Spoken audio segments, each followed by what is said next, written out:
கொஞ்சம் தண்ணிங்கக்கா பண்ணுங்கிற நீ என்ன வேணும் போய் நிலுமா போமா நீ பேட்டி கொடுக்கணும். ஆமாம் கிடைக்கலன்னா ராகுல் காந்தி வந்து விலகிறது நல்லதுன்னு பிரசாந்த் கிஷோர் இன்னைக்கு ஒரு அறிக்கை கொடுத்துருக்காரு. அதை பற்றி நீங்கள் என்ன நினைக்கிறீங்க? இது காங்கிரஸ் எதிர்பார்த்த தொகுதிகள் கிடைக்கலன்னா ராகுல் காந்தி ஜெயிக்கலன்னா ராகுல் காந்தி வந்து விலகி இருக்கிறது தான் நல்லதுன்னு பிரசாந்த் கிஷோர் சொல்லியிருக்காரு. பிரசாந்த் கிஷோர் யார்? அவர் ஒரு மாமா, டபர் மாமா, அதாவது தரகர். அவர் ஒரு பிராமின் கம்யூனிட்டி சேர்ந்து சிறந்த மாமனிதர். நான் ஏன் கம்யூனிட்டி சொல்கிறேன்னா அவங்க இப்படி தான் வேறு இருப்பாங்க மக்களை. ஆமாம், நானும் பார்த்தேன் நியூஸில். அப்போ அவர் வந்து ஊகங்கள் வகித்து பணத்தை வாங்கிட்டு 600 கோடி 6000 கோடி இவ்வளோலாம் வாங்கிட்டு சில குலநரித்தனம் பண்ணி எப்படி ஜெயிக்கிறதுங்கிறதுக்கு ஐடியா கொடுக்குறது தரகர் தானே. இப்போ ராகுல் காந்தி தகுதி இல்லைன்னா ஏண்டா 34 வருஷமா அந்த குடும்பம் ராஜீவ் காந்தியின் மரணத்துக்கு அப்புறம் 34 வருடமாக எந்த அரசு பதவியிலையும் அதிகாரத்திலையும் இல்லை. அந்த குடும்பம் இல்லை. மன்மோகன் சிங் இருந்தார், சரியா? ஒரு இளம் தலைவராக ஊர்வலம் வர்றாரு, இந்தியா முழுக்க கால் கிடக்க. அவ்வளோ பெரிய வாக்கிங் நடைப்பயணத்தை யாரும் பண்ணலை. 2வது தடவை இப்போ பண்ணுறாரு.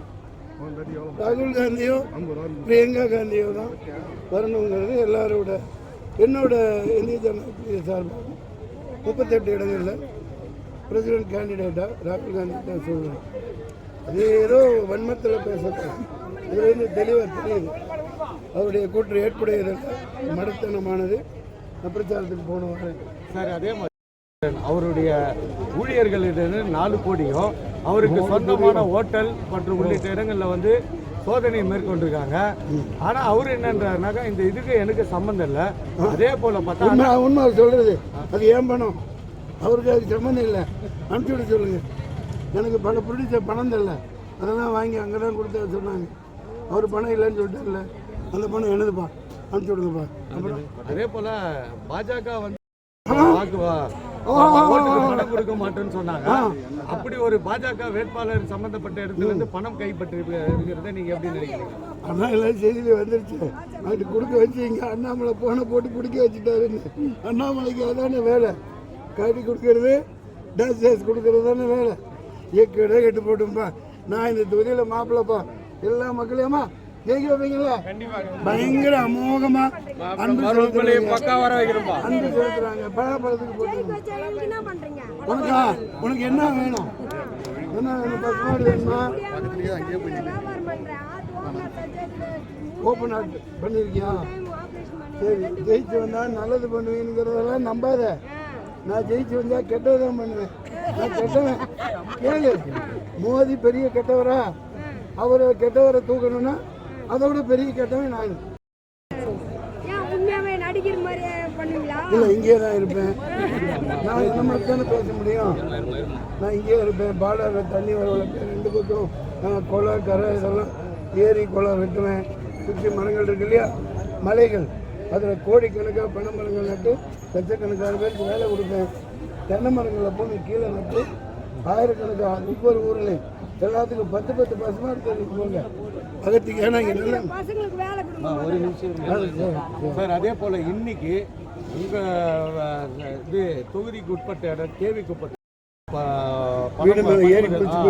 50க்கும் மேற்பட்ட அதிகாரிகள் போய் பணம் பறிமுதல் பண்ணியிருக்காங்க. அதுவும் வந்து அவர் பிஜேபின்ற மாதிரி ஒரு பரவலாகவும் போகுது. அதை எப்படி பார்க்குறீங்க சார்? நானும் நம்ம தேர்தல் ஆணையம் பற்றி பண்ணுறாங்க. என் வண்டியில் வந்து செக் பண்ண மாட்டேங்கிறாங்க. நான் 100 கோடி வச்சுட்டு சுற்றுறேன். என் வண்டியில் 100 கோடி வச்சுட்டு சுற்றுறேன். பிடிக்க வரவே மாட்டேங்கிறாங்க. ஆமாம், போட்டுருங்க. நிச்சயமாக தான் யாரும் செக் பண்ண மாட்டேங்கிறாங்கப்பா. சரி, லேட்டாகுது. கேவலமாக பேசுகிறாரு. அதை பற்றி ஏங்க பெண்களை கேவலமாலாம் அந்த பவுட்ரு போட்டு இருந்தீங்கன்னு சொன்னார் தானே. பல தடவை சொல்லியாச்சு. பழைய கேள்வியாக இருக்குது. பெண்களெல்லாம் பியூட்டி பார்லர் போகணும், ஃபேர் அண்ட் லவ்லி போடணும், பவுடர் அடிக்கணும், லிப்ஸ்டிக் போட்டுக்கணும், குங்குமப்பட்டு வைக்கணும், மல்லிகைப்பூ வச்சுக்கணும், ஜாலியாக இருக்கணும். பெரியார் என்ன சொல்லியிருக்காரு? பெண்கள்லாம் அழகாக இருக்கணும், நல்ல பியூட்டி பார்லர் போகணும், நல்ல வேலைக்கு போகணும், ஆண்மையை வேறு இருக்கணும்னு தான் சொல்லியிருக்காரு காரணத்தோடு. என்னென்னா அதான் உண்மையான பெண் விடுதலை. அதனால் இதை தவறி சொல்லியிருப்பார். அதனால் நம்மளாம் நான் என்ன சொல்கிறேன்னா, பெண்கள் இன்னும் நல்லா மேக்கப் போட்டுக்கணும். இந்த நாடு நல்லா இருக்கணும்ல, நல்லா இருக்கணும், ஜாலியாக இருக்கணும். சார் மோடி வச்சுக்கிட்டு தான் இந்த மாதிரி வேலை எல்லாம் பண்றாங்க. இவங்களோட பர்மிஷன் இல்லாம எப்படி மோடி வராருன்னு பல்வேறு தரப்பினர் பொதுவான ஒரு பர்மிஷன் கொடுக்காட்டி என்ன சொல்லுவீங்க? பர்மிஷன் கொடுக்காட்டி திமுக வரைக்கும் நான் யாருக்கு வக்காலத்து வாங்குறவங்களாம் இல்லை. மோடி நான் நிற்கிறதுனால தான் வர்றாரு.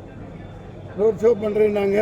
இந்த மரத்தில் தொங்கிட்டு ஒன்று போமே, நீ ரோட் ஷோ போய் மணிப்பூரில் பண்ணு, ரோட் ஷோ போய் குஜராத்தில் பண்ணு, ரோட் ஷோ போய் அருணாச்சலத்தில் பண்ணுப்பா, அருணாச்சலத்துக்கு போப்பா.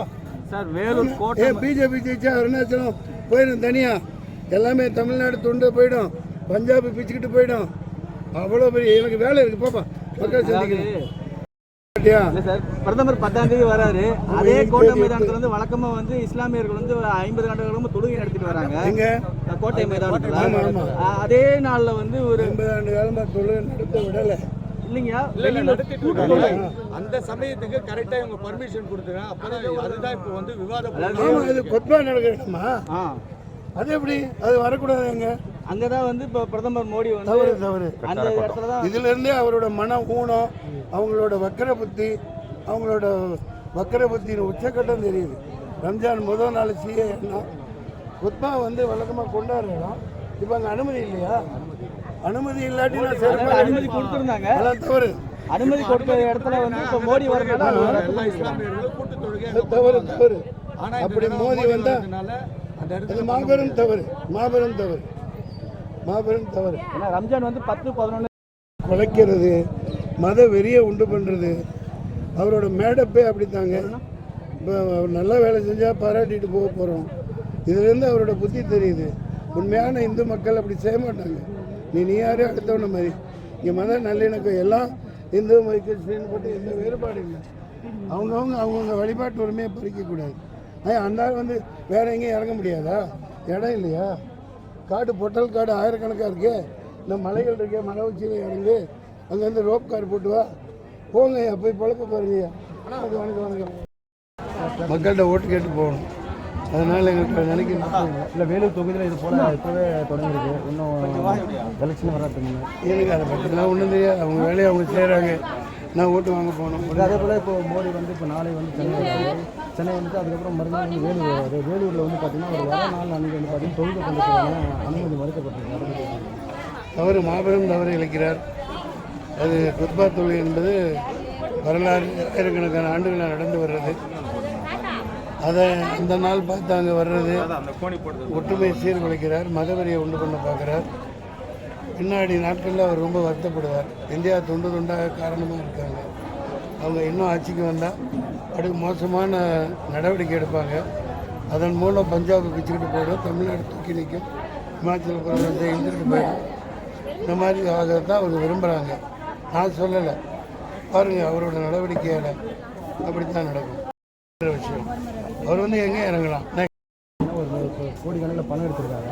இதை போய் நீங்கள் எப்படி பார்க்குறீங்க? அந்த பணம் என்ன? பலாப்பழம் சின்ன நியூஸ்களை பரபரப்பா ஆக்கி விடுங்க தலைவரே. வாக்கு கேட்டு இது உங்கள் மத்தியிலே நடிகர் மன்சூர் அலிகான் அவர்கள் வந்து கொண்டிருக்கிறார். பலாப்பழம் சின்னத்திலே வாக்கு கேட்டு வந்து கொண்டிருக்கிறார். உங்கள் சின்னமா பலாப்பழம், நமது சின்னமா பலாப்பழம். பலாப்பழம் சின்னத்திலே வாக்குகளை கேட்டு